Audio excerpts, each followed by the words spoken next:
A big thank you to the following sponsors who made this press conference possible on KLPS Channel 18. IV,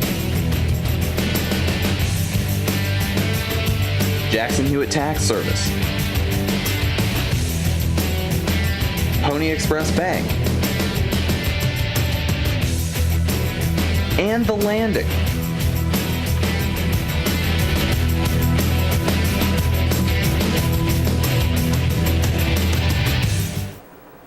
Good morning. Thanks for coming in.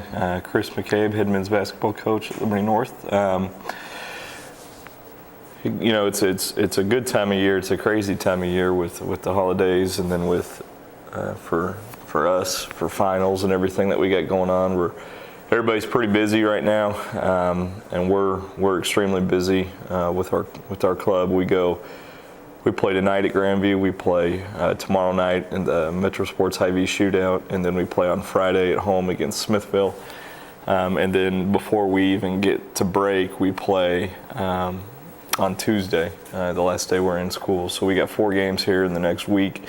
We've already played 5, so we'll be at 9 by the time first semester ends. So we're at 5 right now, 5-0. We're playing well. We had Cameron come into our place on Friday. We're still working on getting the field house finished, so everybody met some new friends on Friday night because they got crammed in there and sat next to each other. But it was cool for our guys because, it was packed. But then along the baseline and the sideline, the people had to come in and just stand along the walls, so it made it feel like, it was beyond capacity, which it was. It's just the capacity is a little less than what will be when we move over there in January. But I'm really proud of our guys. They're really playing hard. They're really trying to do the right things, and they're seeing the results of it. So, at 5-0, obviously that's a good start for us. And then we open up conference tonight. Right now, the polls haven't come out for this week, but up to this week, they had moved us up to 6th, which is obviously quite an honor. We're flattered about it, but we also understand why we got there is because of the work we've put in, not because of some just miracle or some. That stuff doesn't just fall into place, I don't believe. So I'm proud of our guys. They've been working their tails off, and I'm glad they're able to see some results from it. So with that, open it up to questions. Tommy. Okay. Coach, you talked about the field house opening up. In fact, you guys already at capacity. Do you think this is just going to be an additional boost to you guys over the season? Yeah, it's got to be, right? It's got to be. I don't know.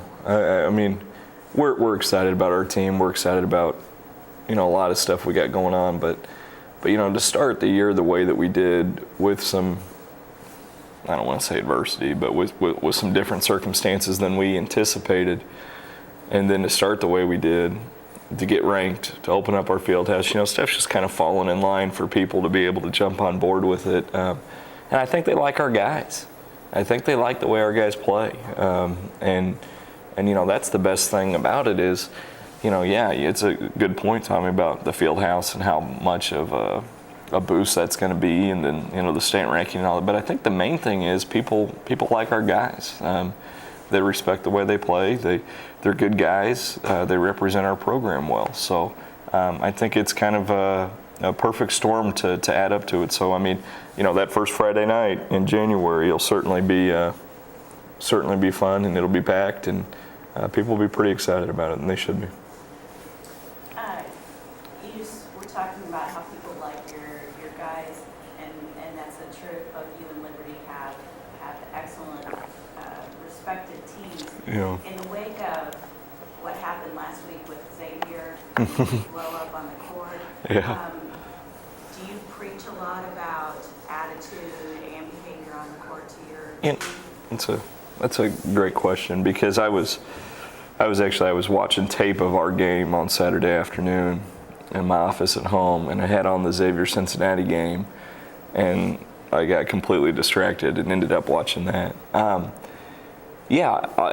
we had the perfect illustration of it this year, because we were in the finals of the Platte County tournament, the finals of the Savannah tournament against Platte County, and we were down with 15 seconds to go. We scored with 13 seconds to go. We called timeout, up one. They drove the length of the floor, and they got off a shot, and for whatever reason, they thought they got fouled.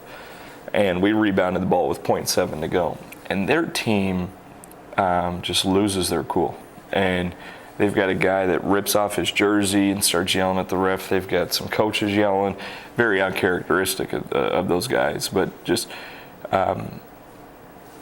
after the game, what I told the guys in the locker room was how proud we were of them, that we played our style. And we like to say we're tough. We do. But what our toughness did was break our opponent instead of us. And I think that in that situation last Saturday, I think everybody kind of, obviously lost their minds. But yeah, you talk about it every day because there's the toughness part, but then there's also just the aspect of being able to represent yourself. What Mick Cronin at Cincinnati said was, I thought his press conference was perfect. He talked about representing the school, and he hopes that the president will let him coach and all those things. And that's absolutely the way we feel. But it is a balance. And you wonder if you're in that situation, how your guys would respond. But we've been in a semi-situation like that, and I was proud of the way our guys responded.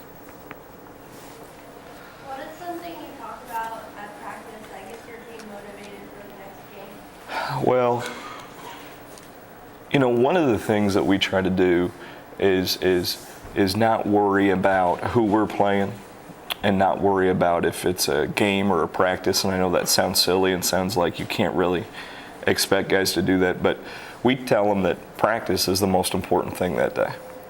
And if you're good at practice, if you give your best effort, if you're the best teammate, if you play hard, then the next day our game's going to take care of itself. So we try to just focus on the day. We try to focus on the commitment to each other. We try to focus on those kind of things on a day-by-day basis. And that's hard because obviously guys are more excited to play than they are to practice. But I think the reason we've been able to see some success is because they've been able to also be mature enough and aware enough that they have to practice well. So just kind of taking the attitude that what we're doing right there and at that point is the most important thing. At this point with all your wins, what do you think has locked in your success? Well, I think just that. I think that these guys truly believe that what we're doing is the right stuff. If you go back to last year, in our last 5 games this year, and then 3 games in the year last year, we're 7-1, and we've played in some pressure-packed games. You're talking about the district playoffs last year. You're talking about the Savannah tournament this year. Cameron is receiving votes when they come into our place, but the success is because they believe in the process. They trust our system, that what we're doing that day is most important. And if coach asks me to do this is what I'm supposed to do. And if my teammate plays more minutes than I play, it's because he's playing better, and so then I need to work harder at practice. And it's just the individual accountability of every guy. And as long as they are committed to the individual accountability, then our team commitment and our chemistry rises, and I think that's what's been a huge part of it. So, Coach, you have Grandview tonight. You said you had really 2 close games last year against them. What's your strategy going into tonight? don't throw it to them. Don't turn it over. Defensively, we got to close out. We got to check out. So we got to make sure we keep them in front of us. And when it's shot, we can't let them run up and jump and grab it from us. But, basketball's a great game because it's got rules, and you can't run through somebody and you can't jump over somebody as long as you're away from the goal. And so I told our guys, as long as you box out and you stay away from the goal, then, they can't jump over you or it's a foul, and they can't run through you. So that's their style that they like to play. But then offensively, if we're patient enough and move the ball with the pass and not the dribble, then we should be able to score it. But they're good. They're 4-2. They've lost to a couple pretty good teams, and they can really score it. And, but yeah, 2 close games last year, and the first Tuesday in conference last year, we went down there and had a chance to beat them with 8 seconds to go, but Leverett made a heck of a play off the sideline out of bounds, and then at our place we're down 2 at half. our coaches versus cancer game and just kind of ran out of gas. So, yeah, needless to say, we're pretty excited to try to get them. Who on your team is really standing out this year? Yeah, I mean, when you're 5-0, you're getting contributions from everybody. But one guy that really has stood out in a real positive way is Kyle Malone. Kyle has maybe more so, probably more so than any other player has developed, really developed and really taken on a role that allows us to do a lot of different things. And so Kyle's been really, really good for us. We got a huge game from sophomore Ian Sandiford on Friday night. He had 16 points, 13 rebounds, and was just phenomenal. And he's been practicing better, which makes me feel good because then our guys see how important practice is. But Kyle has been the guy because, Brinkley's good, Zach's good, Jake's good, Nadir's good, those guys. And Kyle's a good player, but Kyle has taken a step to really stand out. And I think that he's a large part of the reason why we're where we are. Coach, with Garrett being out early here in the season, what does that force your team to do from a chemistry standpoint for people stepping up? I mean, has it actually, it's unfortunate for Garrett. Yeah. The team, has it maybe helped the team a little bit? Well, I mean, you could argue. You could certainly argue that, especially it wouldn't have, if we're 0-5, everybody's going to say, the roof's falling in. But I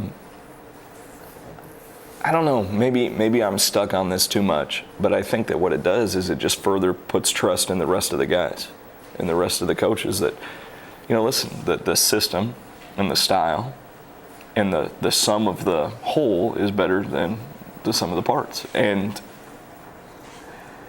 we miss him like crazy, and we want to get him back, and he's going to make us even better when he comes back. But, you can't forecast injuries. You can't forecast foul trouble in a game and some of that stuff. And so for us to have to play through it early is a testament to Kyle and Ian and the guys who've stepped in and played his minutes. But, from a team chemistry standpoint, the reason why our team is so committed and care about each other so much is a direct relation to Garrett, because he's the guy who's a senior who's invested so much and put so much in it. So they kind of have his personality, even though he's not able to be on the floor.